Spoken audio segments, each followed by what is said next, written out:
Brandon Carson is author of Learning in the Age of Immediacy: 5 Factors for How We Connect, Communicate, and Get Work Done, from ATD Press. He's an award winning, innovative, and highly focused leader with a progressive track record of learning strategy and execution. Currently, he's Director of Learning with Delta Airlines. Brandon, so nice to meet you. Thank you, Dave. So great to be here. I appreciate you inviting me in. Um, I'm kind of curious about your perspectives right now, what you're observing, the impact of all of this virtual, a lot of it on demand, learning and training content is very much in the spotlight right now. Right. What's your professional opinion of what's happening?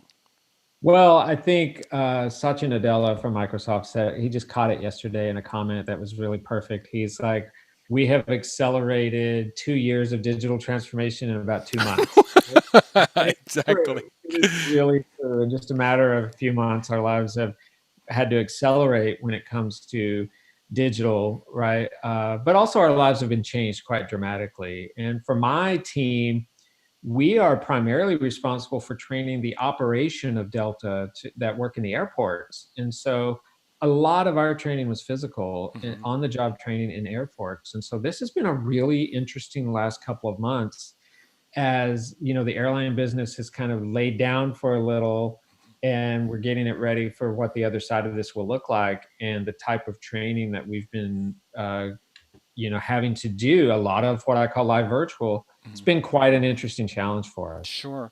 The term I used in an interview with a previous guest was uh, regarding what we were talking about before is sort of it. I call it forced evolution. You know what I mean? It's Yeah. evolution, but it's forced. You know what I mean? It's constricted. So, Yes. um, Right. And we're seeing a lot of that just in the day to day. So that captures it really well. a recent Forbes posting proclaimed the death of classroom-based learning for corporate learning, for corporate Mhm. training. Do you agree or disagree with that, and why? Well, I want to caution on sort of reactionary. That sounds a little reactionary, quite frankly. I've always believed that, to fit the model of today's business, we need much more agility in what we do as a learning function, right? Mhm. And we need to be definitely more engaged with how the business operates. Mhm.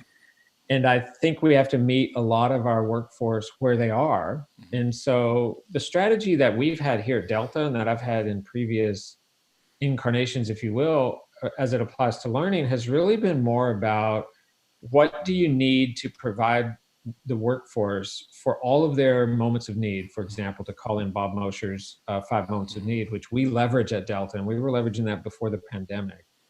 So there will always be a need for classroom, like what I call live classroom, physical in-person training. There will always be a need for Mhm. that. I Mhm. think this has just accelerated a lot of thinking around, well, wait a minute, when we go to live virtual, what can we really do with live virtual? And years ago, the Department of Defense conducted a research that said basically it's the design of the experiences that matter most. The delivery modality shouldn't really determine one or the other as being more effective when you think of live virtual or in person. It's Mhm. how you design it, and it's what your outcomes Mhm. what the outcomes you're shooting for are, Mhm. right? So Mhm. we have shut down obviously all of our classroom training until the month Of of June. of We're course. starting to do a little bit more in June because we do have some safety and compliance in the airport training we need to do. But will classroom come back? Yes, it will. Will it be different? Yes, it will be different, especially in the short term with social distancing and capacity issues, stuff like that. That's just relevant to this. But I do think it's causing a lot of learning leaders and learning practitioners to reimagine Mhm. what the crutch of in person, what it always was, and the excuses for it and all of that. Mhm. But until we see the effectiveness of their design, how people design the experiences, Mhm. I don't think we can just say, yeah, no more classroom, right? Sure. Sure. Where do you come down on some of this cool new stuff like augmented reality, stuff like that? Well, we are technologists at Delta, and we're integrating technology where it's appropriate. But I'll always say that technology, especially as it applies to learning, should never really be the first thing you think about. Mhm.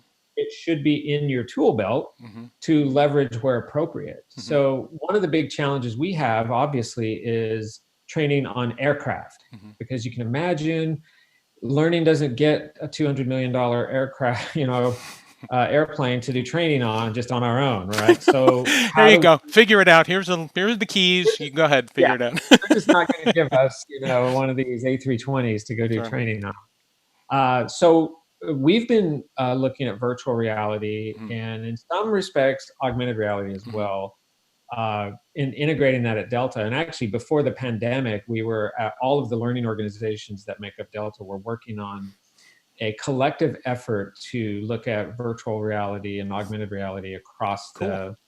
the different divisions for simulation-based training, because Hmm. it fits a need. But we leverage technology where it solves a problem Exactly. or fits a need. Exactly. And my final question to you is a question I ask everybody.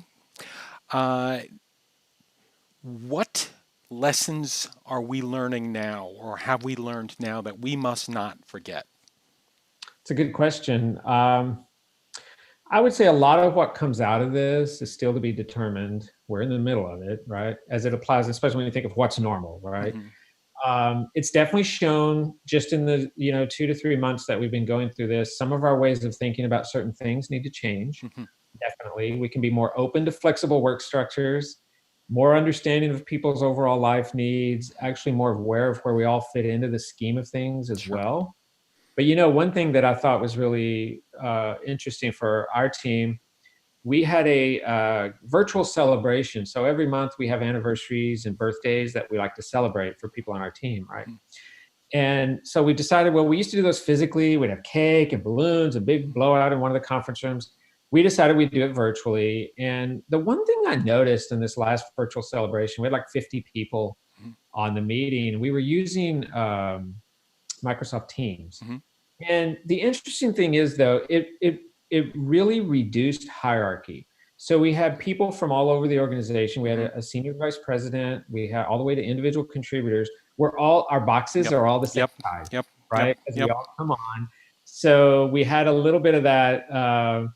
Director, program manager, SVP, Hmm. virtual, individual contributor, we're all the same. And Yep. so it's very different than in a physical workplace, Sure. where a lot of times hierarchy Oh, sure. remains in the Yeah. place. That was a great kind of moment of flattening and really helping us to represent our culture and how it is. So it was one of those moments of like, oh, okay. That's But the cool. whole idea of work-life balance has been turned upside down now. Yeah. And in some respects, this is because of what's happened with the pandemic. And Yeah. we just have to trust our people to get the work done. And I think as we go forward, we will have a whole different way of looking at how we get our work done. Okay, Brandon, it was so nice to meet you. It's good to be here. We Thank you. were introduced via a friend. I won't name his name, but and I hope that our friendship continues and we can talk about other stuff in the future. Thank you so much. Definitely a good thing, Dave. Thank you.